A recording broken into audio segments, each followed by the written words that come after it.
Deus, nosso Pai, estamos na Tua presença, pedimos que tenhas aceito o nosso culto até aqui, Senhor, e continues falando conosco. Aceita os nossos louvores, a nossa gratidão, e também responda aos nossos pedidos, quando solicitamos de Ti, Senhor Deus, das nossas necessidades.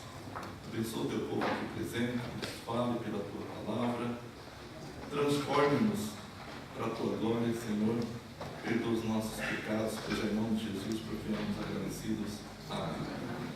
Nós vamos ler dois versículos na primeira epístola de Paulo a Timóteo, capítulo 3, versículos 14 e 15. O tema da nossa mensagem é a igreja. Hoje nós vamos falar sobre a igreja.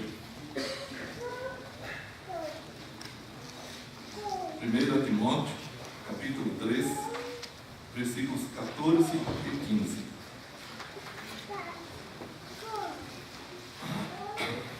Diz a palavra de Deus: mesmo esperando encontrar-te em breve, escrevo-te estas coisas para que, se eu demorar, saibas como se deve proceder na casa de Deus, que é a igreja do Deus vivo, coluna e alicerce da verdade. Amém? Vamos ler juntos? Mesmo esperando encontrar-te em breve, escrevo-te estas coisas, para que, se eu demorar, saibas como se deve proceder na casa de Deus, que é a igreja do Deus vivo, coluna e alicerce da verdade. Amém. Irmãos, podem sentar, por favor.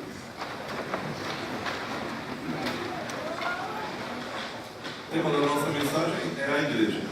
Com certeza absoluta, a gente não vai esgotar esse tema hoje aqui, porque esse tema é o tema da Bíblia. E quando nós lemos sobre a igreja na Bíblia, uma das coisas que me chama muita atenção é que a igreja não existiu a partir daquela primeira igreja em Jerusalém. A igreja existiu nos eternos propósitos de Deus. A Bíblia diz que esse plano dele, que é a igreja, de tornar convergir em Cristo tanto judeus quanto gentios, fazendo dos dois uma só pessoa, um só povo, existia desde os tempos eternos.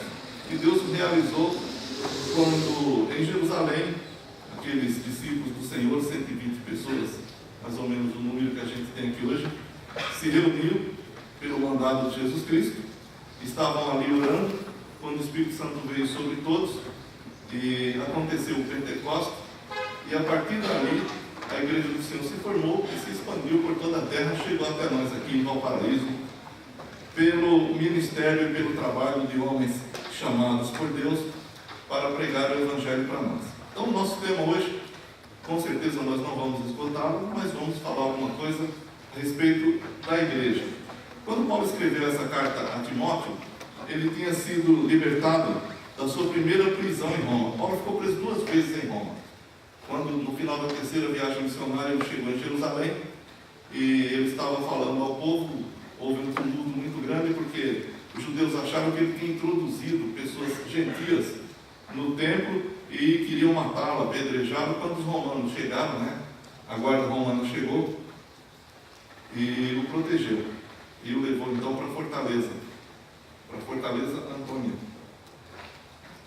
E de lá, ele foi mandado para Cesareia, ficou preso 2 anos e foi a Roma a pedido dele próprio. Porque quando ele foi preso em Jerusalém, o governador Festo e Agripa perguntaram se ele queria ser julgado ali mesmo por eles. E Paulo disse: então, eu sou romano, estou no tribunal de César e eu apelo para César. Daí então mandaram ele para Roma. Ele foi preso, ficou numa prisão domiciliar durante 2 anos, depois ele foi solto. E nesse período em que ele foi solto, ele passou em algumas das cidades que ele tinha fundado a igreja. Em Éfeso, onde ele deixou Timóteo como pastor da igreja, e foi para Macedônia. Da Macedônia, ele escreve então essa carta a Timóteo com algumas finalidades. O objetivo de Paulo, quando escreveu essa carta a Timóteo e o deixou em Éfeso, aí no capítulo 1, versículo 3, ele diz: conforme te pedi quando parti para a Macedônia, permanece em Éfeso para divertires alguns de que não ensinem outra doutrina, nem se ocupem com fábulas ou genealogias intermináveis, pois produzem discussão em vez de favorecer o propósito de Deus, que tem como fundamento a fé. Bom, então o primeiro objetivo de Paulo, quando escreveu essa carta a Timóteo, foi exortá-lo a combater as falsas doutrinas que começavam a surgir no seio do cristianismo. Eu disse uma vez na classe dos homens, talvez eu disse até aqui também, que a igreja de Jesus Cristo começou velha, porque todos os problemas que nós temos hoje, ela tinha no nascedouro dela. Inclusive as falsas doutrinas que começaram a surgir. A primeira falsa doutrina que começou a surgir no meio da igreja foi o judaísmo, que judeus que se convertiam queriam tornar os cristãos judeus para que eles se tornassem cristãos. Eles queriam que os cristãos guardassem todos os preceitos da lei de Moisés, oferecessem sacrifícios, se circuncidassem, etc. E isso foi um problema muito grande no início da igreja. Depois surgiu uma outra heresia chamada gnosticismo, que era um negócio extremamente amplo. O gnosticismo antigo deu origem a muitas seitas que existem hoje, no seio da cristandade. Foi um negócio extremamente complexo, mas que negava, por exemplo, a humanidade de Jesus. Eles diziam que Jesus não tinha vindo em carne. Por isso que João escreve a epístola dele para dizer, olha, todo aquele que diz que Jesus não veio em carne, não tem Deus, não tem o Pai nem o Filho. Porque Jesus veio em carne. Os gnósticos diziam que quando Jesus esteve na Terra, na verdade ele não esteve na Terra. Era uma aparição fantasmagórica. Quer dizer, Jesus era um fantasma. E por que eles ensinavam isso? Porque eles diziam o seguinte, Jesus não poderia ser Deus e homem, porque, segundo a filosofia deles, a matéria é má e Deus é bom. Portanto, Deus bom não poderia ficar envolvido com a matéria má. Então, quando os discípulos andavam com Jesus e pensavam que estavam com ele, na verdade estavam com uma aparição. Não era Jesus. Então, bom, são tantas coisas que aconteceram no seio do cristianismo, e Paulo escreve essa epístola a Timóteo para adverti-lo a combater as falsas doutrinas. E no capítulo 2, do 1 ao 15, Paulo vai falar sobre algumas desordens que aconteciam durante o culto em Éfeso, para que Timóteo também pusesse em ordem aquelas coisas. E depois no capítulo 3, que aliás é um capítulo bem interessante, ele vai advertir sobre a necessidade de líderes qualificados para dirigirem o rebanho. Qualquer pessoa pode ser líder do rebanho de Deus? Não. Por que não pode? Porque em primeiro lugar tem que ser chamado por Deus. Em segundo lugar, tem que seguir os princípios da palavra de Deus. Tem que ser uma pessoa extremamente apegada à Bíblia. Você sabe que muitos erros que acontecem durante a história do cristianismo, esses erros partem de homens que foram postos no ministério. E como podiam e podem falar, como vocês estão vendo aqui que eu estou falando, eu posso falar o que eu quiser. Ou não posso? Se eu tiver inteligência, eu posso inclusive induzir vocês a erro. E vocês nem vão perceber. Quando vocês perceberem, estão no meio do erro. Então não basta falar de Deus, não basta falar da Bíblia, é necessário ter total apego à palavra de Deus. Então aqui no capítulo 3 de 1 Timóteo, ele diz, esta palavra é digna de crédito, se alguém almeja ser bispo ou pastor, deseja algo excelente. Aí ele vai dar as qualificações da pessoa que pode exercer o ministério. É necessário que o bispo seja irrepreensível, marido de uma só mulher, equilibrado, tenha domínio próprio, seja respeitável, hospitaleiro, apto para ensinar, não dado ao vinho nem à violência, mas amável, inimigo de discórdia, não ganancioso, deve governar bem a própria casa, mantendo os filhos em sujeição com todo respeito, pois se alguém não sabe governar a própria casa, como cuidará da igreja de Deus? E não deve ser novo na fé, o neófito, para que não se torne orgulhoso e venha a cair na condenação do diabo. E depois, nos versículos seguintes, Paulo vai falar a Timóteo sobre a qualificação de pessoas para o diaconato, que são idênticas a essas que eu li aqui agora. Então, Paulo exorta a Timóteo a que conserve essa doutrina, a que conserve a ordem do culto, a que escolha homens com a igreja que sejam capazes para exercer o ministério com essas qualificações. E no capítulo 6, ele vai falar sobre o problema da ganância de alguns líderes e de outras pessoas que, por causa da ganância financeira, fizeram negócio com o povo de Deus. E é o que a gente vê muito, não só hoje, mas durante a história do cristianismo. Muitas pessoas se adonaram dos púlpitos para ganharem dinheiro da igreja. Não é verdade? Ou vocês nunca viram isso? Nunca aconteceu isso, né? Foi o que mais se vê, né?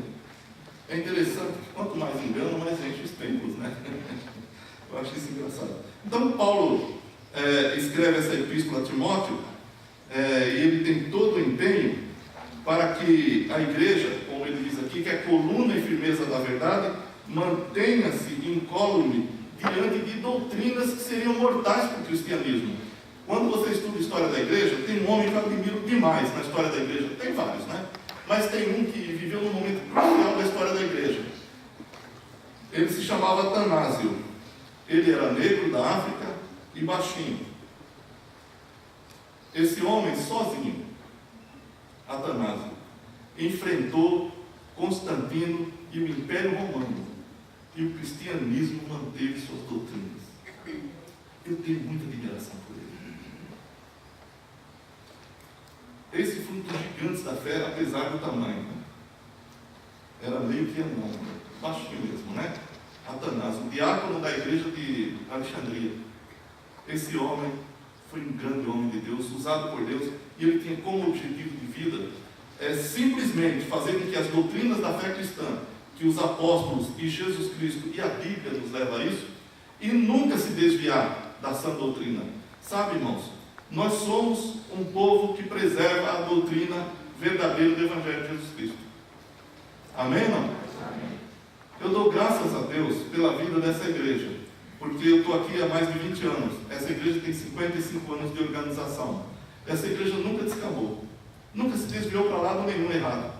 Apesar de todos os convites, apesar de todos os auês, apesar de todas as coisas, é um povo que se mantém firme, estudando a Bíblia, estudando a palavra de Deus e apegado ao Senhor.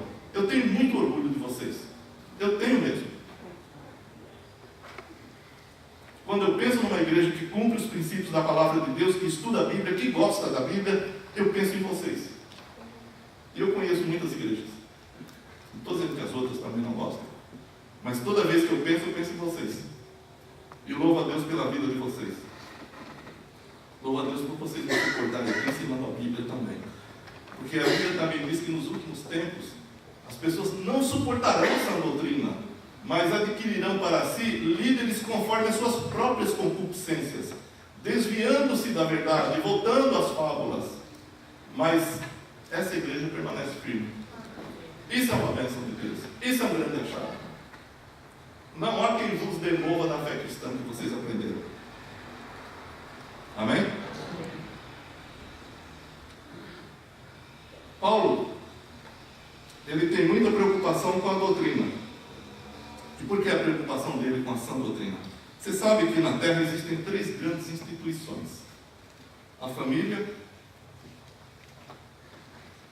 o governo civil, a sociedade civil organizada e a igreja.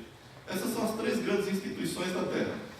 A família e a sociedade civil são temas que se entrelaçam, porque existindo boas famílias bem educadas, existindo famílias com princípios, famílias honestas, famílias que trabalham pelo bem uns dos outros, se existirem muitas famílias assim, a sociedade será assim. Então, sociedade e família se entrelaçam. Por que a nossa sociedade é ruim? E nós reclamamos tanto do nosso país, por exemplo, e de outros tantos? Porque as famílias não têm ordenação. Porque as famílias não têm rumo. Muitas famílias, nossos pais nem conhecem os filhos, não respeitam os filhos não respeitam os pais, cada um faz sua vontade. Em casa o pai não é ninguém, a mãe não é ninguém, o filho que tem 12 anos de idade já manda em casa, etc. Então vai crescer uma pessoa sem orientação. Essa pessoa cai no mercado de trabalho, essa pessoa cai na vida pública. Vai ser deputado, senador, vereador, prefeito, governador, ninguém sabe. Presidente da República. E o que acontece com os rumos de uma nação que tem pessoas assim? Então é necessário que as famílias sejam bem ordenadas e bem organizadas, porque delas procede a sociedade civil. E a sociedade civil pode ser boa ou ruim de acordo com as famílias. A igreja está acima de tudo isso. Por quê? Porque a função da igreja não é ser influenciada nem pelas famílias e nem pela sociedade civil. A igreja existe para dar diretrizes às famílias e à sociedade civil.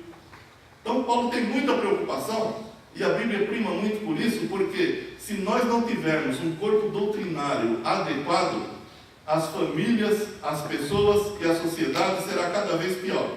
Mas à medida que nós passamos os princípios cristãos passamos os princípios bíblicos, as pessoas são modificadas, aprendem.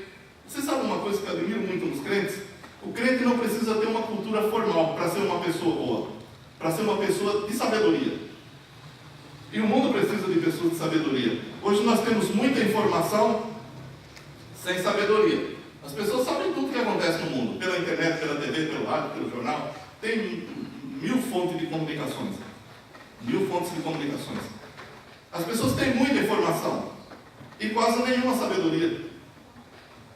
Outra, quem está na TV ou nos meios de comunicação orientando as famílias? Quem? Fala o nome aí. Eles são públicos, né? Pode falar. Estão na TV, estão dentro das nossas casas, dando diretrizes para a sociedade, dando diretrizes para as famílias. Essas pessoas não têm diretrizes para elas. Como é que você pode dar o que você não tem? Só a Bíblia, a palavra de Deus, tem diretrizes corretas para um grande crescimento das pessoas. Já disse uma certa escritora que a Bíblia é a mente de Deus em contato conosco. Por isso que saem grandes coisas. A Bíblia fala da paz e a falta de paz que existe na sociedade. Se muita paz tem os que amam a tua lei, e para eles não há tropeço. De onde surgem os tropeços? Surge da inobservância dos princípios da palavra de Deus. Porque toda vez que você observa os princípios da palavra de Deus, seja para a sua vida pessoal, seja para a sua família, para a sua empresa, para onde você estiver, as coisas saem bem. Se você não tiver esses princípios na sua vida, a sua vida não vai ser de paz. Na verdade, rejeitar os princípios da palavra de Deus chama-se impiedade. E a Bíblia diz que para os ímpios não há paz. Quer ter paz pessoal, paz familiar, paz social? Observe os princípios da palavra de Deus. Observe as doutrinas da palavra de Deus. Procure viver esses princípios, falar deles, orientar as pessoas. Então Paulo está preocupado porque a sociedade, a vida comum, é formada dessas três coisas: família, sociedade civil e igreja. E a igreja existe para orientar tudo. A igreja não é serva, por assim dizer, da sociedade nem das opiniões de fora. A igreja é senhora. A igreja dita as normas. A igreja mostra os princípios. A igreja educa. A igreja não pode sofrer influências de fora. A igreja tem que influenciar para fora.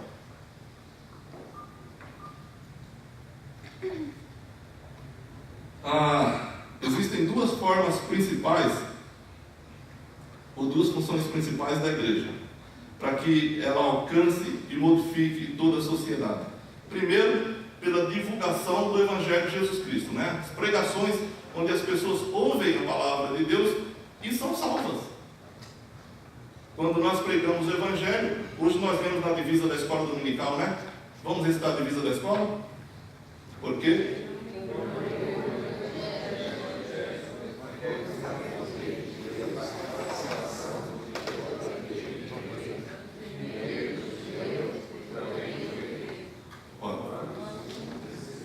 Romanos 1, 16. Vamos repetir juntos?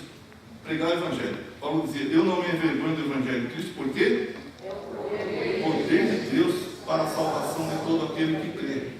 Ele diz primeiro do judeu, porque foram os primeiros que ouviram o Evangelho, e também do grego dos gentios. Mas o Evangelho é o poder de Deus, diz ele. E o Evangelho é de fato o poder de Deus. Eu não conheço nenhuma mensagem que transforme pessoas além do Evangelho. Você sabe que a gente pode orientar as pessoas de todas as formas. Você pode orientar com filosofia, com psicologia, com conselhos bons, etc. Mas nada transforma uma pessoa. Nada vai fazer uma pessoa que era filha do diabo se tornar filha de Deus, a não ser a mensagem do Evangelho.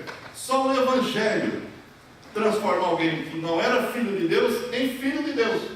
Só o Evangelho vai mostrar que você que não tinha rumo nenhum na vida, recebeu de Deus a vida eterna. Então você não pode mais ter medo da morte, porque você tem vida em Jesus Cristo.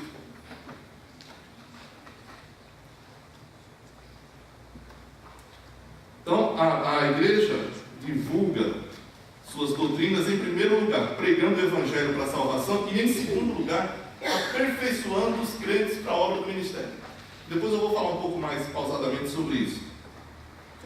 E Paulo diz aqui nesse texto que nós lemos, que a igreja é a coluna e firmeza da verdade. Isso é importante por quê? Vocês lembram quando Jesus esteve diante de Pilatos? Pilatos perguntou se Jesus era rei. Então Jesus falou assim para ele: você está falando isso de você mesmo ou outra pessoa te falou de mim? Ele falou: eu sou judeu por acaso? Alguém me entregou? Alguém entregou você a mim? Aí Jesus disse que era rei. Então Pilatos perguntou: você é rei? Não, eu sou rei, mas o meu reino não é deste mundo. E então Jesus disse: eu vim para testemunho da verdade. Todos os que são da verdade me ouvem. Aí Pilatos faz uma pergunta interessante para Jesus. Pilatos pergunta: e o que é a verdade? Veja que Paulo diz aqui nesse texto que nós lemos, que a igreja é coluna e firmeza do quê? Olha a relação das coisas. A igreja é coluna e firmeza da... Vamos falar juntos? A igreja é coluna e firmeza da... E quando Jesus disse que veio ao mundo, ele disse que veio para dar testemunho do quê? Em João 14,6, Jesus disse que ele era o quê? Sou o caminho, a verdade? Não por mim. Né? Então veja a relação que há entre os textos bíblicos. Mas quando Pilatos pergunta a Jesus: mas o que é verdade? Você sabe o que isso significa? Significa que para Pilatos e para os filósofos antigos gregos, a verdade era relativa. A verdade para nós é absoluta. A verdade para o mundo de hoje é relativa. Então Pilatos pergunta: mas o que é verdade? Ou seja, cada um não tem a sua? Vocês já escutaram isso em algum lugar, na televisão, ou no rádio, ou conversando com alguém? Você fala o evangelho, a pessoa: não, você crê assim, mas eu não creio. Você fala isso, mas eu não falo. Você pensa assim, mas eu não penso. Então você fala: não, mas eu estou falando a verdade. E a pessoa faz a mesma pergunta de Pilatos: mas o que é a verdade? Se eu perguntar para você o que é a verdade, vocês vão responder: é Jesus. Eu já respondi. O que é a verdade? Não, para vocês falarem para mim. O que é a verdade?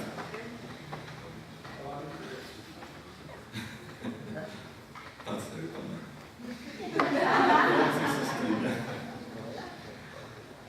vamos pensar modernamente. Eu falo modernamente porque é o que a sociedade moderna pensa, mas isso aqui não é moderno, isso aqui é antigo. Eu às vezes estou conversando com algum colega de trabalho, tal, etc., em algum lugar, sobre as coisas. Então eles falam que nós, os cristãos, ou a Bíblia, é reacionária, porque é contra, por exemplo, o movimento LGBT. Eu falo: mas a Bíblia não é contra ele. E eles dizem que a Bíblia é antiga. Eu falo: mas o movimento LGBT é mais antigo do que a Bíblia. Então a Bíblia não está falando de coisas porque ela é antiga. Antigo é o movimento LGBT. Quando Israel invadiu a terra de Canaã, o que mais existia ali era isso. Entre os gregos antigos, os gregos eram homossexuais por excelência. Aquelas imagens, acho que já falei isso aqui, né? Sabe aquelas figuras bonitas? Aqueles caras musculosos assim? Tem os gregos todos. Fiz igualzinho, né? Sou um péssimo ator. Melhor não continuar pregando, né?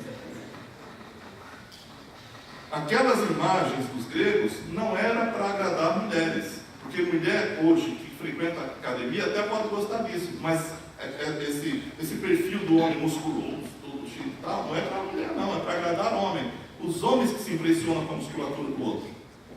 Por isso que eles eram musculosos. Os gregos tinham, os grandes, né, entre os gregos, eles andavam sempre com dois jovens de até 18 anos, entre 14 e 18 anos, bonitos, né, para exibir. Eles chamavam esses jovens de efebos, que eram os jovens. Os gregos eram tão voltados ao homossexualismo, eu estou falando de antes de Cristo. Eles eram tão voltados ao homossexualismo que eles diziam que se um homem se apaixonasse por uma mulher é porque ele era fraco. A mulher só existia para procriar, na concepção deles. Então, para eles, verdade era coisa também relativa. Quando você estuda Platão, Aristóteles ou outro grego qualquer dessa época, os estoicos, epicureus, você vai perceber que o conceito de verdade deles era relativo, como é relativo hoje. Então, a Bíblia não é um livro antigo. A Bíblia é um livro extremamente atual. Quando você lê certos textos da Bíblia, você tem certeza que ela foi escrita para hoje.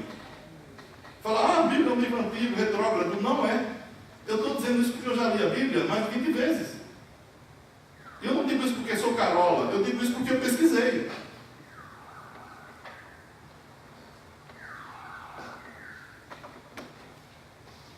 A Bíblia é um livro extremamente moderno. É a mente de Deus falando conosco. Como eu estava dizendo aqui, quando Pilatos pergunta para Jesus o que é verdade, essa é a pergunta. Deixa eu puxar aqui um. Legal.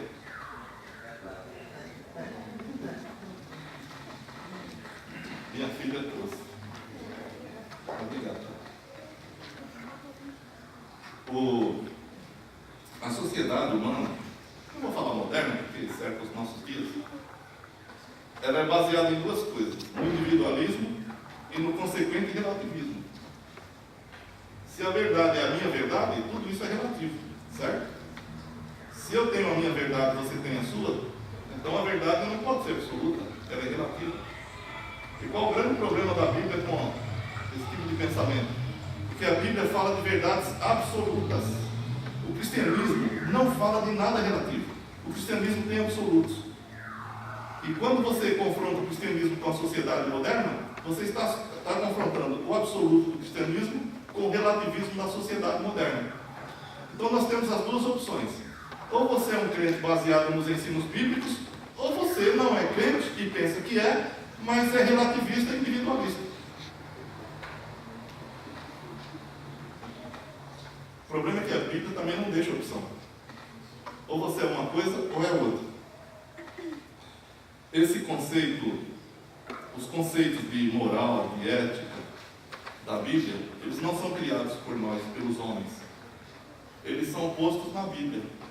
Então tudo que você pode entender de moral, de ética, para nós cristãos, está na Bíblia, não em outro lugar. Então a nossa ética, a nossa moral é derivada da Bíblia. Isso se chama heteronomia. Existem conceitos autônomos, que são os relativistas, cada um tem o seu. E existe um conceito heterônomo de ética e de moral, que é aquele que vem de fora, ou seja, da Bíblia. Deus revelou a Bíblia e com a Bíblia todos os conceitos morais e éticos. Então a nossa ética tem que ser bíblica, a nossa moral tem que ser bíblica, a nossa doutrina tem que ser bíblica, ou então nós não somos crentes. Amém? É por isso que Paulo está tão preocupado aqui com o problema do relativismo. O relativismo, ele emprega na teologia e sai doutrinas as mais diversas possíveis. Eu não quero falar, até porque iria me estender, mas quando você pega qualquer seita, você sabe de onde a seita saiu? Alguém sabe? Qualquer seita. Por incrível que pareça, na Bíblia. A Bíblia está errada? Não, são os conceitos que se empregam. Não é verdade? Existe um instituto em filosofia que você pode maquiar qualquer verdade e tornar ela lógica. Esse que é o problema, né? Chama-se silogismo. Silogismo é uma proposição filosófica. Ela tem uma premissa maior, uma premissa menor e uma conclusão. Significa o quê? Que você cita um princípio grande, um princípio particular e chega a uma conclusão. Todo silogismo é lógico. Agora, pode ser verdadeiro ou falso, mas ele sempre será lógico. Por exemplo, a Bíblia diz que todos somos salvos pela fé. Certo ou errado? Ninguém pode ser salvo. Pela graça sois salvos por meio da fé. É bíblico, não é?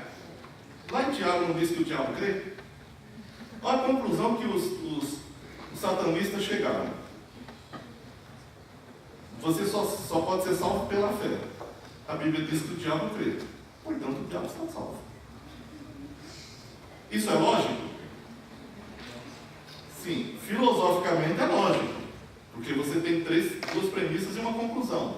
Agora, é falso, porque a conclusão é falsa. Quando você lê a Bíblia, você percebe, e a Bíblia mostra isso claramente, que Satanás não tem jeito, ele está condenado para todo sempre. Então ele nunca será salvo. E quando a Bíblia diz que o diabo crê, não é que ele crê como nós cremos, não é com aquela fé que vem de Deus para a salvação. Ele acredita e sabe da existência de Deus, porque ele é um ser espiritual, ele vê Deus. Então você não pode descrer no que você vê. Se alguém falar que esse púlpito não existe, como não existe, é sério? Não, então existe. Ele está aqui, você está vendo. O diabo vê Deus. Então ele sabe da existência, por isso ele crê. É ao contrário da gente, nós nunca vimos Deus.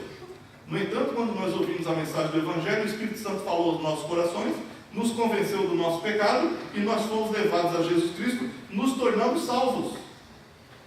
E essa salvação, esse novo nascimento, é algo que a gente sabe que aconteceu. Todo mundo que nasceu de novo sabe que nasceu de novo. Não sabe? Essa é uma experiência que você sabe que aconteceu. No dia que você foi salvo. Todo mundo sabe. Todo mundo que foi salvo sabe. E isso é pela fé. É pela atuação. Jesus disse lá em João 3 que o Espírito é como um vento. Você não vê, mas sabe. Quem pode negar a existência de um furacão? Quem pode negar a existência de um vento forte? Mas uma hora que eu estou tentando abrir esse copo. Ainda bem que eu consigo fazer duas coisas. O pessoal fala que só a mulher faz duas coisas, né? Eu estou fazendo duas coisas. Eu estou falando e estou abrindo o copo. Qualquer dia eu vou entrar com ação. Vou precisar de um advogado, entrar com uma ação contra essas pessoas aqui que não deixa a gente abrir o copo. Isso é enganação.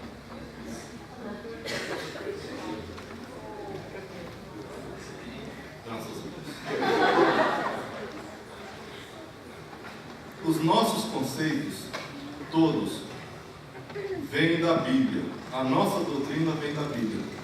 O texto lá de Atos, capítulo 2, abra sua Bíblia, por favor. E nós vamos ver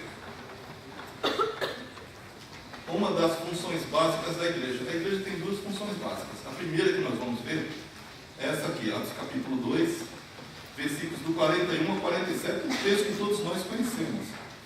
Quando no dia do Pentecostes, Pedro pregou, pessoas se converteram, aí aconteceu o seguinte, Atos 2, do 41 ao 47 diz: desse modo, os que acolheram a sua palavra, a palavra de Pedro e João, foram batizados, e naquele dia juntaram-se a eles quase 3.000 pessoas. Para uma igreja que era de 120 pessoas, agora tinha 3.000 membros de uma vez só.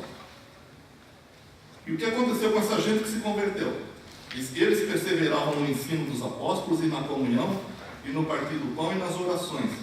Em cada um havia temor, e muitos sinais e feitos extraordinários eram realizados pelos apóstolos. Todos os que criam estavam unidos e tinham tudo em comum. Vendiam suas propriedades e bens e os repartiam com todos, segundo a necessidade de cada um. E perseverando de comum acordo todos os dias no templo e partindo o pão em casa, comiam com alegria e simplicidade de coração, louvando a Deus e contando com o favor de todo o povo. E o Senhor lhes acrescentava a cada dia os que iam sendo salvos. Vejam só, essa é uma das funções da igreja. Ser um corpo organizado com as seguintes finalidades, segundo o texto que nós lemos. Em primeiro lugar, observância das duas ordenanças, batismo e ceia. Diz que os que acolheram a palavra, naqueles dias se juntaram e batizaram-se, né? Foram batizados. 3.000 pessoas naquele dia. Então, a igreja local, ela se reunia, em primeiro lugar, para pregar o Evangelho, e depois as pessoas que se convertiam eram batizadas, e eles praticavam a ceia do Senhor semanalmente. O verdadeiro testemunho cristão é dado pelo batismo. É quando você se batiza que você dá um testemunho público da sua fé. Não é quando nós levantamos a mão aqui só. Às vezes as pessoas nem veem, né? A gente faz um apelo, a pessoa levanta a mão, nem vê. Mas quando você é batizado, todo mundo vê. E o batismo tem uma significação. Qual a significação do batismo? Quando você é imerso na água, significa o quê? Que você está dando um testemunho. E outra, tem a pergunta de quem está te batizando, né? Do pastor. Você crê em Jesus Cristo como ser único e todo suficiente Salvador? E a pessoa fala e todo mundo escuta, creio. Aí o pastor diz, então, mediante sua confissão de fé, eu te batizo em nome do Pai, do Filho e do Espírito Santo. Então, quando a pessoa é imersa na água, significa que ela está dando um testemunho para a igreja e para todos, de que de fato ela foi salva, ela nasceu de novo, e que tem como compromisso viver exclusivamente para Deus. E o fato dela ser imersa significa que ela está dizendo, eu morri para o mundo com seus feitos. E quando ela é retirada da água, ela diz para todo mundo, eu ressuscitei com Jesus Cristo para viver em novidade de vida. Então o grande testemunho da fé cristã é o batismo. Por isso que o cristianismo batiza. Por isso que Jesus mandou batizar. Porque esse é o grande testemunho. E aqueles que creram em Jesus Cristo aqui nesse capítulo 2 de Atos, as primeiras conversões que aconteceram na igreja, eles já foram batizados de pronto. E outra coisa que a igreja fazia, está no versículo 42, e eles perseveravam no ensino dos apóstolos e na comunhão, no partir do pão e nas orações.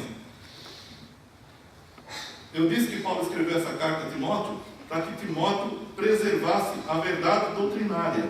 E diz aqui que essas pessoas eram perseverantes no ensino dos apóstolos, ou seja, na doutrina dos apóstolos, naquilo que os apóstolos ensinaram naquele momento e deixaram escritos para nós.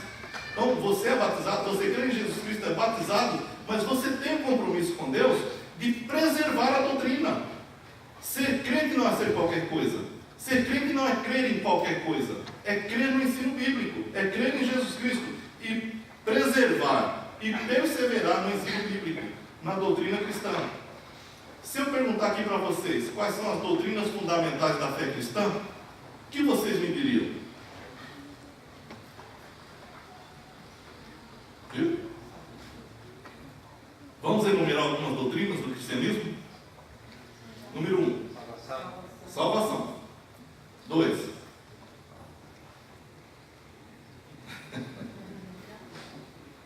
Eu vou falar algumas. Doutrina básica é salvação. Você ouve o evangelho é salvo. Chama-se soteriologia em teologia. Doutrina da salvação. Salvação em Jesus Cristo. Você ouviu a mensagem do evangelho e foi salvo em Cristo. Chama-se soteriologia ou doutrina da salvação. Outra doutrina importante. Quando você estuda a doutrina da salvação, junto com a doutrina da salvação, tem os outros temas dessa doutrina, que são expiação, remissão, eleição, predestinação, tudo isso está na Bíblia. E quando você estuda a doutrina da salvação, tem esses temas: adoção, santificação, últimas coisas, ou escatologia, glorificação, né, que é a doutrina das últimas coisas. Então nós temos várias doutrinas que a Bíblia ensina. E eu quero dizer uma coisa para vocês. As outras religiões não cristãs ensinam essas coisas. E se você não tiver fundamentado na palavra de Deus, você pode ser iludido por elas. E o objetivo de Paulo, quando escreve a Timóteo, é que você não seja levado. Então, essas pessoas que se converteram, elas perseveravam no ensino dos apóstolos, ou na doutrina, e também na comunhão uns com os outros. Você não pode imaginar uma igreja que não se importe com a própria igreja. Igreja é comunhão. Igreja é família. Família que se reúne. A igreja é de Jesus Cristo. Eu sou parte dela, você também. Então, a igreja tem que se reunir nos dias de culto. Na época da igreja primitiva, quando eles viviam perseguidos pelo Império Romano, aonde eles sabiam que tinha uma reunião de cristãos, se fosse qualquer hora da noite, eles se reuniam principalmente de madrugada para não serem presos e mortos. Aonde eles sabiam que havia uma reunião, diziam. Eu fico, às vezes, triste, porque nós temos toda a liberdade, nós temos horários, transporte, ou público, no nosso mesmo, né? Para vir nos cultos e dizer, tá com dor de cabeça, não vou. Isso é pecado. A igreja se reúne. A igreja vive em comunhão. A igreja senta-se à mesa do Senhor. A igreja tem prazer nisso. Nesse texto aqui, diz que eles perseveravam na doutrina dos apóstolos, na comunhão, e também era um testemunho da graça e do poder de Deus. Vejam no versículo 43, em cada alma havia temor, e muitos sinais e feitos extraordinários eram realizados pelos apóstolos. Irmãos, é aqui na igreja que a gente experimenta os milagres de Deus, tanto de salvação quanto os milagres pessoais. Não é verdade? É aqui que a gente ouve, é aqui que a gente se anima os outros, se reanima. Outra coisa que a igreja primitiva fazia aqui nesse texto, eles davam testemunho da unidade cristã em serviço, 44 e 45. Todos os que criam estavam unidos e tinham tudo em comum. Quer dizer, são pessoas unânimes, né? Vendiam suas propriedades e bens e os repartiam com todos, segundo a necessidade de cada um. De manhã nós falamos sobre isso, né? Quer dizer, os irmãos se preocupavam uns com os outros. Se a gente está distante um dos outros, como é que a gente vai se preocupar com o outro? Se eu não me importo com a igreja, como é que eu vou me preocupar com meus irmãos? Igreja somos nós. É interessante que você saiba que a igreja não é a placa denominacional que nós temos. A igreja não é um prédio. A igreja somos nós. É em nós que Deus habita. E a Bíblia diz que Deus não habita em templos feitos por mãos humanas. Deus habita em nós. Deus habita em mim e habita em você. Então, esse povo que tem a habitação de Deus, do Espírito Santo, quer estar reunido também. Já estou terminando, está daqui a meia-noite. E também é um testemunho perseverante de firmeza na fé, no propósito de louvar a Deus, serviço à comunidade e recepção de novos convertidos. Os versículos 46 e 47 diz: e perseveravam de comum acordo todos os dias no templo, todos os dias. A gente se reúne aos domingos e na quarta para oração. Partindo o pão em casa, comiam com alegria e simplicidade de coração, louvando a Deus e contando com o favor de todo o povo. E o Senhor lhes acrescentava a cada vez que ia sendo salvos. Quando uma pessoa aceita Cristo, como nós dissemos, é necessário que essa pessoa seja discipulada. Onde ela é discipulada? Só pode ser discipulada na igreja. Por mim, por você, por qualquer pessoa. Como é que ela vai crescer na fé? Vendo-nos, convivendo conosco. Então é necessário que todos nós estejamos na fé. Então, um dos propósitos da igreja é ser um corpo organizado para batizar, fazer a ceia, celebrar a ceia, estudar a palavra, manter comunhão dos crentes, dar testemunho da graça e do poder de Deus, testemunho da unidade cristã e do serviço, e testemunho perseverante da nossa firmeza e da nossa fé, e também para a recepção de novos membros. E a outra função da igreja, abra aí comigo em Efésios, é para edificar os crentes. Efésios capítulo 4, texto também muito conhecido nosso, do 11 ao 16. Olha o que diz a palavra de Deus. Se a igreja existe para acolher todos nós e para manter a comunhão,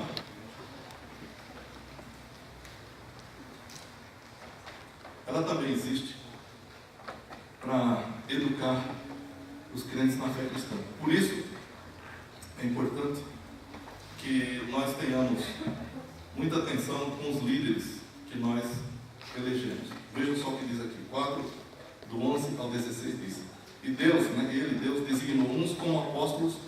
Veja que quem designa na igreja a liderança é Deus. E Ele designou uns como apóstolos, outros como profetas, outros como evangelistas e ainda outros como pastores e mestres. E Ele tem uma finalidade com isso. Qual a finalidade? Tendo em vista o aperfeiçoamento dos santos para a obra do ministério e para a edificação do corpo de Cristo, até que todos cheguemos à unidade da fé e do pleno conhecimento do Filho de Deus, ao estado de homem feito à medida da estatura da plenitude de Cristo. Olha o que ele vai dizer depois: para que não sejamos mais inconstantes como crianças, levados ao redor por todo vento de doutrina, pela mentira dos homens, pela sua astúcia na invenção do erro. Pelo contrário, seguindo a verdade em amor, cresçamos em tudo naquele que é a cabeça, Cristo. Nele, o corpo inteiro, bem ajustado e ligado pelo auxílio de todas as juntas, segundo a correta atuação de cada parte, efetua o seu crescimento para a edificação de si mesmo no amor. Então, a igreja existe com essas duas finalidades: manter a comunhão, salvar pessoas, levar a Cristo e, através das pessoas que Deus indica, ensinar a palavra, ensinar a Bíblia. É para isso que serve o pastor, é para isso que serve a liderança da igreja. Eu já falei algumas vezes, e repito, quando vocês tiverem que eleger um novo pastor, a primeira pergunta que toda igreja deve fazer para ele: quantas vezes você já leu a Bíblia inteira? Você fala: estou lendo. Já li alguns textos. Ele tem que ter lido a Bíblia inteira várias vezes. Eu sugiro 10 vezes, pelo menos. Mas eu acho pouco ainda. Porque Porque como é que ele vai ensinar a Bíblia se a função precípua de um pastor é ensinar a Bíblia? Como é que ele vai ensinar uma coisa que ele não leu? Como é que você vai dar o que não tem? E outra, às vezes ensina coisas erradas. É necessário que todo pastor tenha um grande apego à palavra de Deus, senão ele não serve para ser pastor. Alguém deseja o episcopado? É o primeiro texto que a gente leu. Tá bom, excelente obra deseja. Mas tem que estar preparado. E não tem que se preparar no ministério, tem que estar preparado antes. Quem é chamado por Deus está preparado para o momento da chamada. Tem gente que não dá certo em lugar nenhum do mundo. Não deu certo no trabalho, não deu certo no emprego, não deu certo em nada. Ah, você é pastor.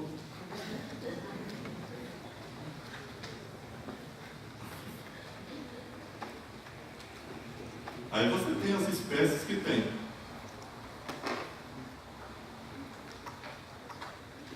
A igreja é a coluna e a firmeza da verdade, ou a firme coluna da imutável verdade divina, consubstanciada na pessoa bendita do nosso Senhor Jesus Cristo. João 14,6, que nós estamos, o próprio Jesus disse: eu sou o caminho, a verdade e a vida. Só para dar algumas designações da igreja na Bíblia, veja o que é a igreja. Eu sempre digo, não fale mal da igreja. A igreja não pode ser tocada. A igreja é a imaculada noiva de Jesus Cristo. Ah, mas os crentes têm defeito, mas é a igreja de Deus. Amém? Não toque na igreja. A Bíblia diz, e Deus diz, quem toca em vós, toca na menina do meu olho. Então, muito cuidado quando você ficar apontando o dedão para a igreja. A igreja não pode ser tocada. A igreja é santa, pura e imaculada. A Bíblia diz isso. Olha, no texto que nós temos inicialmente, em 1 Timóteo, a igreja é chamada de igreja do Deus vivo. Em Atos 20, 28, é dito também que ela é a igreja do Deus vivo, que ele resgatou com seu próprio sangue. Você não pode tocar numa coisa que é preciosa para Deus, você se queima. Se alguém tem a mania de falar da igreja, pode parar com isso. Isso é um pecado tremendo. A igreja é de Deus. A igreja é chamada na Bíblia de rebanho do Senhor. E sabe quem botou você nesse rebanho? Salmo 100, versículo 3 diz: foi ele e não nós que nos fez povo seu e ovelhas do seu pastoreio. Você tem seus problemas, suas fraquezas? Tem. Mas você é ovelha do Senhor. Em Apocalipse 21:9, a igreja é chamada de noiva do Cordeiro. Em Efésios capítulo 5, versículos do 25 ao 27, quando Paulo está doutrinando sobre família, ele traz o ensino para a igreja, para dizer o seguinte, capítulo 5, 25 a 27, ele diz, ele está falando aos maridos: maridos, cada um de vós ame sua mulher. Aí ele vai falar: olha, assim como Cristo amou a igreja e assim mesmo se entregou por ela, a fim de santificá-la, tendo-a purificado com o lavar da água pela palavra, para apresentá-la a si mesmo como igreja gloriosa, sem mancha, nem ruga, nem qualquer coisa semelhante, mas santa e irrepreensível. Você não pode dizer que uma coisa que Deus chama de santa, irrepreensível e imaculada tem mácula e é repreensível. Você estará falando ao contrário de Deus. Portanto, nunca ouse na sua vida tocar na igreja do Senhor. A igreja é intocável. Se você quiser ter sérios problemas com Deus, toque na igreja do Senhor. E você vai se arrepender. E talvez nem tenha perdão depois. Deus perdoou qualquer pecado? Não. Tem pecado que Ele não perdoa. Um pecado chamado blasfêmia contra o Espírito Santo. E quem habita em você, igreja, é o Espírito Santo.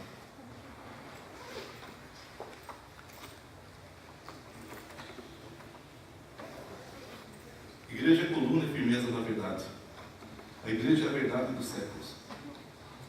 Para concluir, quero dizer o seguinte: no meio de um mundo com ideias conturbadas, baseadas na experiência pessoal de cada indivíduo e sem propósito definido, a Igreja do Senhor continua como sendo a coluna, o alicerce, a firmeza da verdade eterna, imutável, de comprovação provada e testada. Buscar a verdade em outras paragens é mero engano, cansaço, e não se chega a lugar nenhum. Buscar em religiões, e seja lá no que for, em filosofias, isso é perda de tempo.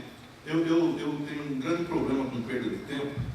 Eu odeio perder tempo com qualquer coisa. Se tem uma coisa que me deixa meio nervoso, é quando eu percebo que eu estou perdendo tempo com alguma coisa. Sabe por quê? Eu não sei quantos anos eu vou viver.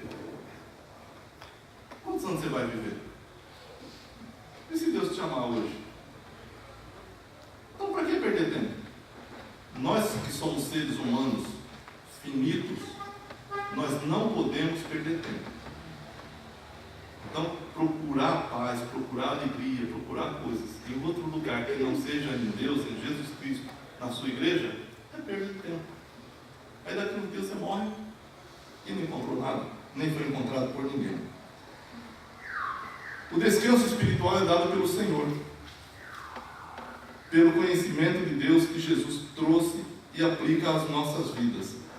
No capítulo 11 de Mateus, versículo 27 ao 30, para a gente encerrar, olha o que Jesus disse.